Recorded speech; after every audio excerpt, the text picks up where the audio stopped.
गांव भैरवपुर में रात को कोई बाहर निकलने की हिम्मत नहीं करता था। लोगों का कहना था कि आम के पेड़ के पास एक चुड़ैल रहती है जो रात में अकेले घूमने वालों को उठा ले जाती है। कई लोग गायब हो चुके थे, लेकिन किसी को उनकी लाश भी नहीं मिली।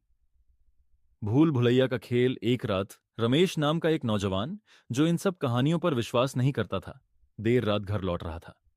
गांव की गलियां सुनसान थीं और हल्की हल्की हवा चल रही थी। जैसे ही वह आम के पेड़ के पास पहुंचा, उसे अपने पीछे किसी के चलने की आवाज आई। उसने मुड़कर देखा, लेकिन कोई नहीं था। जैसे ही वह आगे बढ़ा, आवाज फिर आई, खट खट खट। अब की बार जब उसने पीछे देखा, तो उसकी रूह कांप गई।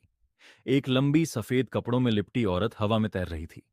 उसके पैर उल्टे थे और उसकी लाल चमकती आंखें रमेश को घूर रही थीं। रमेश की चीख निकल गई और वह गांव की ओर भागा। लेकिन जैसे जैसे वह भागता, रास्ता लंबा होता जा रहा था। वह बार बार उसी आम के पेड़ के पास पहुंच जाता। अंतहीन भागदौड़। रमेश ने हांफते हुए पेड़ की ओर देखा और चौंक गया। चुड़ैल अब उसके ठीक सामने थी। उसकी आवाज पतली और डरावनी थी। अब भाग क्यों रहे हो? अभी तो कहा था कि मैं नहीं हूं। रमेश ने दौड़ने की कोशिश की, लेकिन उसके पैर जमीन में धंसने लगे। चुड़ैल आगे बढ़ी। उसके बढ़े हुए नाखून रमेश की गर्दन तक पहुंचने ही वाले थे कि अचानक पूरा गांव उसकी चीख से गूंज उठा।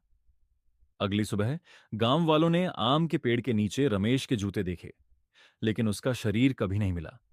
और अब जब भी रात होती है, कोई अकेले उस रास्ते से गुजरता है तो उसे